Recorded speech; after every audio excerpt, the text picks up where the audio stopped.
ఆ గురువు ఆరాధన చేసేటటువంటి మూల దేవత ఒకటవ కలశం లోపల మూల దేవత ప్రత్యంగిర అమ్మవారు, రెండవ కలశాలు ముందర ఉన్నటువంటి రెండవ వరుసలో రెండవ దాంట్లో ఉండేటటువంటి ఒకటి మహాలక్ష్మి మహావారాహి అమ్మవారు, అదే విధంగా మూడవ వరుసలో ఉన్నటువంటి మూడు కలశాలు ఉంటాయి. అక్కడ మహాకాళి మహాలక్ష్మి మహాసరస్వతి అమ్మవారు, నాలుగు కలశాలు ఉంటాయి. నాలుగు కలశాలు ఏంటి అంటే చతుర్వేదాలకు చతుర్వేదములలో ఉన్నటువంటి మంత్రశక్తిని, యంత్రశక్తిని, తంత్రశక్తిని అన్నింటిని కూడా గురువు గారికి అందించేటువంటి విధానం ఉంటుంది. అదే విధంగా 5 కలశాలు ఉంటాయి. వీటిలో పంచలోక పాలకులు అని అంటారు.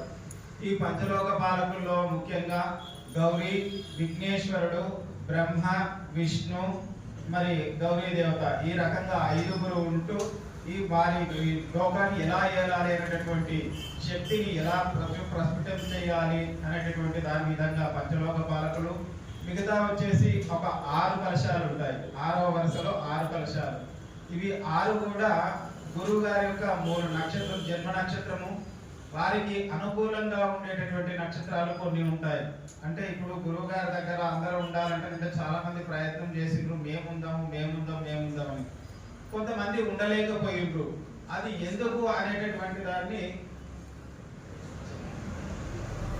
ఎందుకు ఉండలేకపోయిండ్రు మరి అంటే ఇదే అన్నట్లు ఆ నక్షత్రాలలో కూడా ఉన్నటువంటి వాళ్ళకు కూడా ఆ నక్షత్రాల యొక్క పేర్లు కూడా తనకు సఖ్యతగా ఉంటూ తనకి ముందు జరిగేటటువంటి కార్యక్రమంలో భాగంగా ఈ నక్షత్రాలతో వచ్చినటువంటి వాళ్ళు విశేషంగా ఈ గురువును ఆకర్షించబడి ఆయన దగ్గర తన యొక్క నిర్మాణ కార్యక్రమంలో ప్రప్రథమంగా ఉంటూ మంచి వారికి చేదోడు బాధోడుగా ఉండేటట్టుగా ఆ యొక్క 7 నక్షత్రాలకు 6 నక్షత్రాలకు సంబంధించినటువంటి 6 కలశాలను స్థాపన చేసి ఆవాహన ఇత్యాది కార్యక్రమాలు చేయడం జరిగింది. వాటిలో జ్యేష్ఠ, ముఖ్యంగా జ్యేష్ఠ, మూల, అనురాధ, ఉత్తరాషాఢ, మరి ఇంకా మూల నక్షత్రము, శ్రవణ నక్షత్రము, ఈ రకంగా